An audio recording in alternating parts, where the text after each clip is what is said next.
प्रिय दर्शकों नमस्कार। आज के फोकट का सवाल के 8वें भाग में आपका स्वागत है। इस भाग का शीर्षक है खंडहर। आपको गुलाम अली साहब की वो गज़ल याद होगी, आवारगी। उसकी एक पंक्ति मुझे याद आती है, इस दश्त में एक शहर था, वो क्या हुआ आवारगी। एक जंगल में कभी एक शहर बसा करता था, वो टूट फूट गया, नष्ट हो गया। आप यदि कभी भोपाल जाएंगे तो भोपाल में 5 नंबर बस स्टॉप के पास आपको एक बड़ा भारी ऊर्जा भवन करीब करीब 10-15 हज़ार स्क्वायर फीट में बना हुआ बड़ा खूबसूरत सा भवन हुआ करता था किसी ज़माने में। आज वो भौतिक रूप से भी खंडहर है और वो निगम भी एक खंडहर हो चुका, क्योंकि वहाँ पर जहाँ पर किसी समय पर करीब 3 से 4 हज़ार का स्टाफ हुआ करता था, आज वहाँ गिने चुने कुछ 2-3 इंजीनियर, 2-4 बाबू, ऐसा मिला के 10-15 से ज़्यादा का स्टाफ नहीं है। आपको ये सोचना चाहिए कि एक सरकारी उद्यम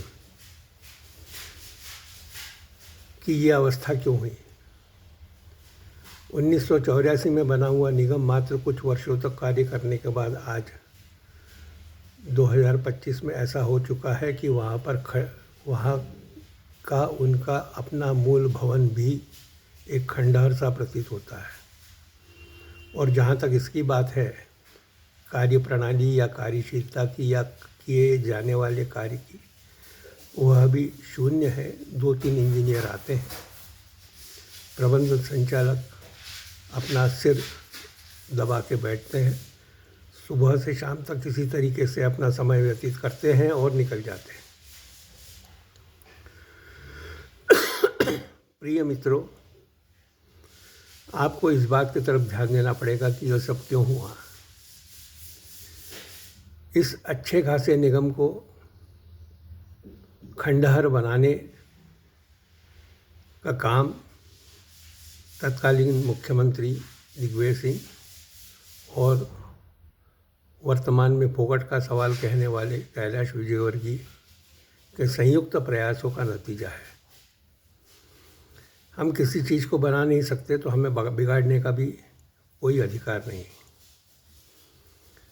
एक बात मैं आपको और बता दूं कि हम जब कुछ खाते हैं तो इस बात के प्रति हम चिंतित रहते हैं कि खाया जाने वाला खाना या मुंह में जाने वाली कोई भी चीज़ आपकी सेहत के लिए कितनी अच्छी है, कितनी खराब है। किसी ऑर्गेनाइजेशन के लिए, किसी संगठन के लिए भी ये बड़ा महत्वपूर्ण होता है। उनकी अकाउंटिंग, उनके लेखा, उनके दस्तावेज ये बड़े महत्वपूर्ण होते हैं कि वो क्या चीज़ें खा रहे हैं, क्या चीज़ें डाइजेस्ट कर रहे हैं। सन 1999 में मेरे नाम पर पैसे चढ़ा के जो तत्कालीन मुख्यमंत्री दिग्विजय सिंह के भांजे निकाल चुके थे, मतलब एक मुख्यमंत्री ने अपने भांजे को 1,58,000 की राशि देकर वह राशि मेरे नाम से चढ़ाई गई थी। ये मैं आपको पहले भी बता चुका हूँ। बात ये महत्वपूर्ण उतनी नहीं है। मेरे लिए कोई 1,58,000 की उस समय भी कीमत नहीं थी और आज भी नहीं है, परंतु उसे वसूल कैसे किया जाए इसकी प्रक्रिया एक बंद फाइल के अंदर होने के कारण वो कभी वसूली नहीं गई। अगले वाले एपिसोड में यह मैं बताऊंगा कि मेरे साथ क्या हुआ, क्यों हुआ और कैसे हुआ। महत्वपूर्ण ये है कि उनकी लेखा पुस्तकों में, उनकी अकाउंटिंग बुक्स के अंदर वो राशि आज भी मेरे नाम पर चढ़ाई गई है, जिसे कोई और लेके गया।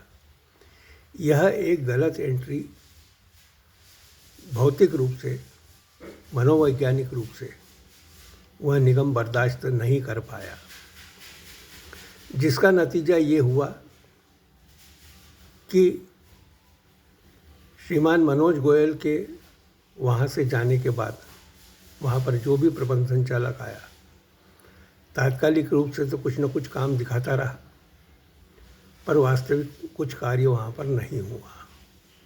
एक के बाद दूसरा गया, दूसरे के बाद तीसरा आया गया, चौथा आया गया, ये सब चलता रहा। बुक्स के अंदर वह फिगर्स वैसी की वैसी रही और हर प्रबंध संचालक इस मनोवैज्ञानिक दबाव में रहा कि इसके लेखों में कुछ न कुछ गड़बड़ी है। यह मैं नहीं कह रहा हूँ, यह वस्तुस्थिति बताती है कि यह ऐसा ही हुआ है। और वह साइकोलॉजिकल प्रेशर, वह मनोवैज्ञानिक दबाव उस प्रबंध संचालक पर कुछ इस कदर रहा कि वह निगम कभी आगे बढ़ नहीं पाया, काम नहीं कर पाया। आज बंद होने की कगार पर सिर्फ इसलिए नहीं है कि यदि बंद करेंगे तो वहाँ के जो भी 10, 12, 15 कर्मचारी होंगे उनको उनका हिसाब करना पड़ेगा, जो कि एक सरकार के लिए बड़ा बोझ हो सकता है। अन्यथा वह निगम बंद होने की स्थिति में है। वही जो मैंने अभी एक पंक्ति आपको एक गज़ल की बताई थी, इस दश्त में एक शहर था वो क्या हुआ आवारगी।